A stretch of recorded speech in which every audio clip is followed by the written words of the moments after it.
आपने भगवान शिव के कई रौद्र रूपों और उनके द्वारा किए गए असुरों के संहार के बारे में सुना होगा, लेकिन क्या आप जानते हैं एक बार महादेव को एक ऐसे दानव से युद्ध करना पड़ा जिसे हराना स्वयं काल के लिए भी असंभव था। एक ऐसा युद्ध जिसने ब्रह्मांड के सबसे पवित्र पौधे तुलसी को जन्म दिया और जिसके कारण आज भी भगवान शिव की पूजा में शंख का प्रयोग वर्जित है। आज हम विस्तार से जानेंगे शंखचूड़ और महादेव के उस अनसुने महासंग्राम की गाथा। नमस्कार दोस्तों, स्वागत है आपका संस्कृति पर।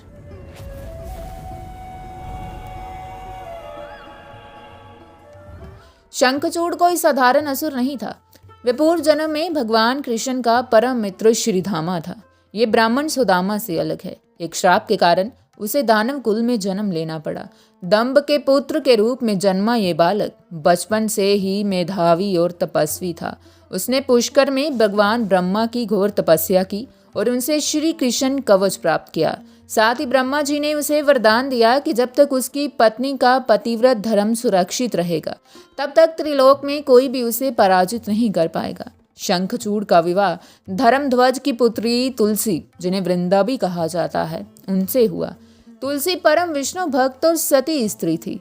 उनकी शक्ति और पतिव्रत धर्म ने शंखचूड़ को अजय बना दिया। शंखचूड़ ने अपनी शक्ति के बल पर इंद्रलोक, स्वर्गलोक और पाताल लोक को जीत लिया। उसने देवताओं को स्वर्ग से निकाल दिया, लेकिन वह स्वभाव से क्रूर नहीं था। वह बस अपनी शक्ति का विस्तार कर रहा था। जब पीड़ित देवता भगवान विष्णु के पास पहुंचे तो भगवान विष्णु ने कहा, शंखचूड़ मेरा ही अंश और भक्त है और उसकी पत्नी तुलसी की भक्ति मुझे बांधे हुए है। इसका अंत केवल महादेव के हाथों ही संभव है। देवताओं की पुकार सुनकर महादेव ने अपना पिनाक, धनुष और त्रिशूल उठाया। रणभूमि में एक तरफ महादेव की विशाल सेना थी और दूसरी तरफ शंखचूड़ का अपार सैन्य बल। युद्ध शुरू हुआ, लेकिन शंखचूड़ पर महादेव के अस्त्र शस्त्र बेअसर होने लगे। इसका कारण था उसके शरीर पर मौजूद विष्णु कवच और महल में बैठी तुलसी की अखंड प्रार्थना। युद्ध को वर्षों बीत गए। अंततः सृष्टि के संतुलन के लिए भगवान विष्णु को एक कठोर निर्णय लेना पड़ा। उन्होंने एक ब्राह्मण का रूप धरकर शंखचूड़ से दान में उसका विष्णु कवच मांग लिया।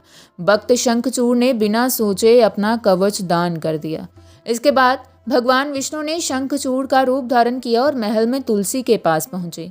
तुलसी ने उन्हें अपना पति समझकर स्वागत किया। जैसे ही तुलसी का ध्यान अपने असली पति से हटा और उनका सतीत्व प्रभावित हुआ, रणभूमि में महादेव ने अपना त्रिशूल छोड़ दिया।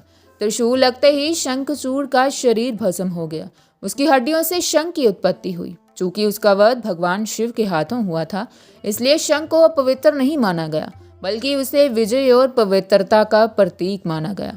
लेकिन क्योंकि वह भगवान शिव का शत्रु बनकर मरा था, इसलिए महादेव की पूजा में आज भी शंख से जल अर्पित करना या शंख बजाना वर्जित माना जाता है।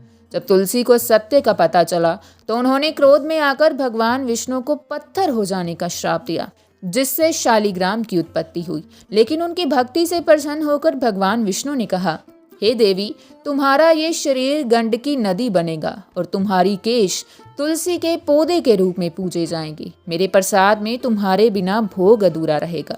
तो दोस्तों, ये थी कहानी उस महान योद्धा की जिसके कारण आज हम घर घर में तुलसी की पूजा करते हैं।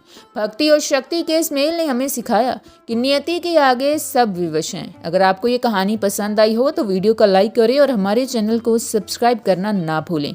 हर हर महादेव।